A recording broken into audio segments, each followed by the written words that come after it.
Hi viewers, మీరు నా వీడియోస్ని youtube.com/officetime అని టైప్ చేసి సబ్స్క్రైబ్ బటన్ క్లిక్ చేయడం ద్వారా మీరు నా లేటెస్ట్ అప్డేట్స్ మెయిల్లో పొందొచ్చు. అంతేకాకుండా timecomputers.in అనే వెబ్సైట్ ద్వారా కూడా మీరు నా వీడియోస్ని చూడొచ్చు.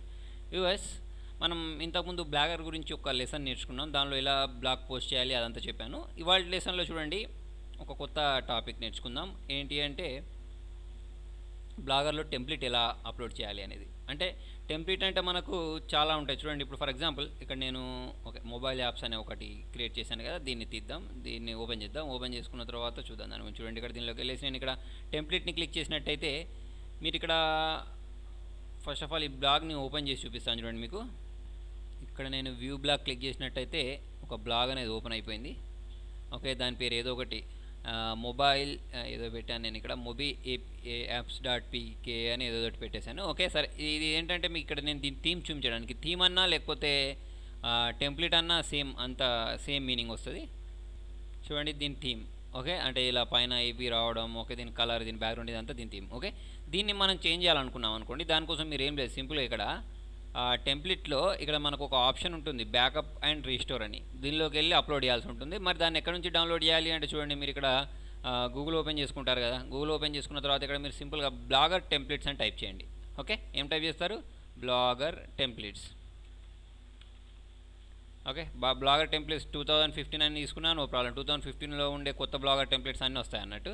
ఓకే, మీరు ఇక్కడ నేను దీన్ని క్లిక్ చేశాను చూడండి. క్లిక్ చేసుకున్న తర్వాత నాకు ఏంటంటే ఆ సైట్ ఓపెన్ అయిపోయింది. దానిలో నుంచి మాకు నచ్చిన టెంప్లెట్ని డౌన్లోడ్ చేసుకొని దీనిలో అప్లోడ్ చేయడమే. ఓకే, అంతవరకు మీకు కనిపించడానికి నేను ఏంటంటే శాంపుల్గా దీనిలో కొంచెం డమ్మీ డేటా పెడతాను చూడండి. చూడండి, ఇవన్నీ different types of blog templates. Okay, మీకు దీనిలో ఏ టెంప్లెట్ కావాలంటే ఆ టెంప్లెట్ డౌన్లోడ్ చేసుకోవచ్చు. చూడండి, ఇక్కడ నేను ఇక్కడ ఫ్రీ బ్లాగర్ టెంప్లెట్స్ అని ఉంది, దీన్ని క్లిక్ చేశాను. ఓకే, దీనిలో ఏంటంటే రెస్పాన్సివ్ టెంప్లెట్స్ ఉంటాయి, ఎస్ఈఓ రెడీ టెంప్లెట్స్ ఉంటాయి, చాలా ఉంటాయి. మీకు ఏంటంటే మీకు నచ్చింది మీరు డౌన్లోడ్ చేసుకోవచ్చు. ఓకే, చూడండి, ఇక్కడ డిఫరెంట్ స్టైల్స్ ఉన్నాయి. అంటే మనకు స్లైడర్ తోటి ఉండేవి అన్నీ కూడా ఉన్నాయి చూడండి. స్లైడర్ అంటే చూడండి, మనకు స్లైడర్ అంటే ఇక్కడ మనం ఇప్పుడు టైం కంప్యూటర్స్ ఓపెన్ చేసినప్పుడు ఇక్కడ నాకు ఒక ఇమేజ్ అనేది స్క్రాల్ అవుతుంది చూసారా, అంటే ఇది వస్తూ పోతుంది. ఇప్పుడు ఇది మారిపోతుంది చూడండి. ఓకే, దీన్ని ఏమంటామంటే మనం స్లైడర్ అంటాం. అంటే ఆల్రెడీ స్లైడర్ ఉండే ఇమేజ్ బ్లాగర్ టెంప్లెట్స్ కూడా మనకు దొరుకుతాయి అన్నట్టు. అలాంటి వాటిని కూడా మనం డౌన్లోడ్ చేసుకోవచ్చు, లేదా సింపుల్ ఉండే వాటిని కూడా మనం ఇక్కడ డౌన్లోడ్ చేసుకోవచ్చు. చూడండి, నేను దీనిలోకి వెళ్ళి ఇక్కడ మనకు చూడండి, ఇక్కడ ఇంకా పక్కకు చాలా ఆప్షన్స్ ఉన్నాయి. ఏంటంటే కేటగిరీ వైజ్గా కూడా పెట్టేసుకోవచ్చు. అంటే మీకు ఫర్ ఎగ్జాంపుల్ మీకు ఏదైనా మూవీ పోస్టింగ్కి సంబంధించిన బ్లాగ్ పెట్టారనుకోండి, దానిలో మూవీకి సంబంధించింది టెంప్లెట్ కావాలంటే ఆ టెంప్లెట్ వెతుకోవచ్చు. ఎడ్యుకేషన్కి సంబంధించిన టెంప్లెట్ కావాలంటే అట్లాంటిది వెతుకోవచ్చు. ప్లస్ ఇంకొకటి ఏంటంటే చూడండి, ఇక్కడ రాసుంది ఫ్యాషన్ అని ఉంది, బిజినెస్ సంబంధించిందా, పర్సనల్ పేజెస్, మ్యూజిక్కి సంబంధించిందా, వీడియోకి, ఇక్కడ ఇవన్నీ చాలా ఉన్నాయి. ఓకే, మీకు ఏ టాపిక్ కావాలంటే ఆ టాపిక్ పెట్టుకోవచ్చు. అంతేకాకుండా 1 కాలం టెంప్లెట్ కావాలా, 2 కాలం కావాలా, 3 కాలం కావాలా, ఎలా కావాలంటే అలా తీసుకోవచ్చు. కలర్స్ చూస్ చేసుకోవచ్చు. ఓకే, డిఫరెంట్ స్టైల్స్ ఉంటాయి, మీరు ఏది కావాలంటే అది యూజ్ చేసుకోవచ్చు. ఓకే, చేసుకున్న తర్వాత చూడండి, ఇప్పుడు నేను ఏంటంటే శాంపుల్గా దీన్ని క్లిక్ చేశాను. ఓకే, దీన్ని క్లిక్ చేసుకున్న తర్వాత దానికి ఏంటంటే మనకు ఒక డౌన్లోడ్ అనే ఆప్షన్ వస్తుంది, దాన్ని క్లిక్ చేసుకొని డౌన్లోడ్ చేయడమే. ఇక్కడ చూడండి, ఇది వచ్చేసిందిగా. మీరు దాన్ని ప్రివ్యూ చూసుకోవాలంటే ఇక్కడ లైవ్ ప్రివ్యూ క్లిక్ చేసి దాన్ని ప్రివ్యూ చూసుకోవచ్చు.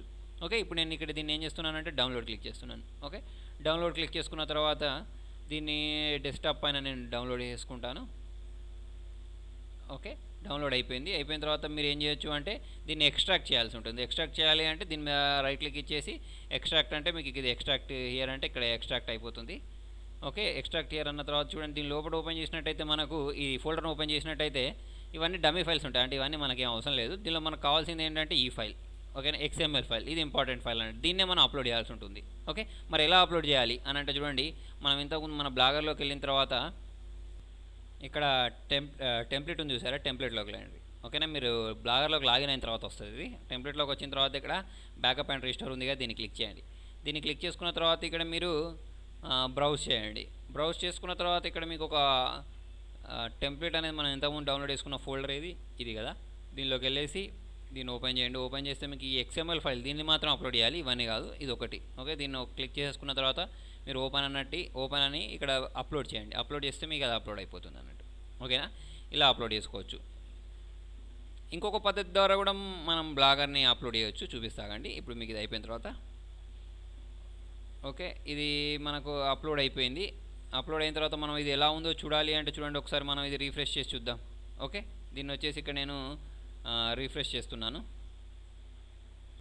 చూడండి ఈ టెంప్లెట్ అనేది అప్లోడ్ అయిపోయింది. దీనిలో మీకు ఏంటంటే ట్యూటోరియల్స్, డ్రాప్ డౌన్ కేటగిరీ ఇవన్నీ వచ్చేస్తాయి. ప్లస్ పైన ఇవన్నీ వచ్చేసాయి చూడండి. ఇవన్నీ మొత్తం ఓకే. మనం ఏం డిజైన్ చేయాల్సిన అవసరం లేకుండా దీన్ని అప్లోడ్ చేయడం ద్వారా ఇవన్నీ వచ్చేసాయి. దీన్ని కొంచెం ఎడిట్ చేయాల్సి ఉంటుంది. అంటే ఇవన్నీ మీకు అవసరం లేనివన్నీ తీసేయచ్చు. చూడండి నేను ఇంతకుముందు ఒక పోస్ట్ చేసి పెట్టాను. దాన్ని రీడ్ మోర్ అంటే మీకు అది కనిపిస్తుంది అన్నట్టు. అంటే ఇంతకుముందు లుక్కి ఈ లుక్కి తేడా ఉంది చూడండి. ఇప్పుడు మనం ఇంతకుముందు ఓపెన్ చేసినప్పుడు ఇవన్నీ కలర్ఫుల్గా లేదు, పైన మెనూస్ లేవు. ఓకే, ఇవన్నీ ఏం లేవు. ఇవన్నీ మనం టెంప్లెట్ అప్లోడ్ చేసుకోవడం ద్వారా ఇవన్నీ వచ్చేస్తాయి అన్నట్టు. ఓకేనా. ఇంకొక పద్ధతి ఉంటుందని చెప్పాను కదా. ఇంకొక పద్ధతి ఏంటి అంటే మీరు ఈ ఫోల్డర్ని ఓపెన్ చేసుకున్న తర్వాత ఇది ఉందా, దీని మీద రైట్ క్లిక్ ఇవ్వండి. రైట్ క్లిక్ ఇచ్చేసి ఓపెన్ వర్డ్ ప్యాడ్ ఉంది చూసారా, ఈ వర్డ్ ప్యాడ్లో కానీ నోట్ ప్యాడ్లో కానీ ఓపెన్ చేసుకోండి దీన్ని. ఓకే, నేను వర్డ్ ప్యాడ్లో ఓపెన్ చేస్తున్నాను. ఓపెన్ చేసుకున్న తర్వాత దీంట్లో ఈ ఫైల్స్ అన్నీ ఉన్నాయి. ఈ కోడ్ అంతా ఉంది చూసారా, దీని అంతటిని సెలెక్ట్ చేయండి. కంట్రోల్ ఏ అని క్లిక్ చేసేయండి. ఇది కొంచెం పెద్ద పద్ధతి, అంటే లాంగ్ ప్రాసెస్. కంట్రోల్ సి అనండి, కాపీ చేసుకోండి. కాపీ చేసుకున్న తర్వాత మనకి ఇంతకుముందు మన బ్లాగర్ ఉంది కదా, ఈ బ్లాగర్లో ఇక్కడ మనకు టెంప్లెట్ ఉంది కదా, ఈ టెంప్లెట్లోకి వెళ్ళిన తర్వాత ఇక్కడ ఎడిట్ హెచ్టిఎంఎల్ అని ఉంటుంది. ఓకే, దీన్ని క్లిక్ చేయండి. ఎడిట్ హెచ్టిఎంఎల్ అని క్లిక్ చేసుకున్న తర్వాత దీంట్లో మీరు దాన్ని అంతటిని పేస్ట్ చేయాల్సి ఉంటుంది. ఓకే, చూడండి అది ఓపెన్ అవుతుంది. మీకు ఎడిట్ హెచ్టిఎంఎల్ అన్న తర్వాత అది ఓపెన్ అయిన తర్వాత దానిలో పేస్ట్ చేయాల్సి ఉంటుంది. ఓకే, ఇక్కడ మనకు కోడ్ కనిపిస్తుంది కదా, దీనిలోకి సెలెక్ట్ చేసుకొని దీన్ని అంతటి దాన్ని రీప్లేస్ చేస్తున్నాను నేను. కంట్రోల్ ఏ అంటే సెలెక్ట్ అయింది, మళ్ళీ కంట్రోల్ వి అంటున్నాను, అంటే ఆ కోడ్ వెళ్ళిపోయి ఈ కోడ్ వచ్చింది. ఇంతకుముందు మనం ఓపెన్ చేసిన టెంప్లెట్, అప్లోడ్ చేసిన టెంప్లెట్, ఈ టెంప్లెట్ రెండు సేమ్ కాబట్టి మీకు తేడా కనిపించదు. వేరే టెంప్లెట్ అయితే ఈ కోడ్ అంతా మారిపోతుంది అన్నట్టు. ఇలా మనం టెంప్లెట్ని రెండు రకాలుగా అప్లోడ్ చేయొచ్చు. వ్యూవర్స్, మీకు నా వీడియో నచ్చినట్టయితే లైక్ బటన్ ప్రెస్ చేయండి. ఫేస్బుక్ ద్వారా, ట్విట్టర్ ద్వారా, గూగుల్ ప్లస్ ద్వారా నా వీడియోని షేర్ చేయండి. మీ సలహాలను, సూచనలు కామెంట్ రూపంలో తెలియండి. Thank you.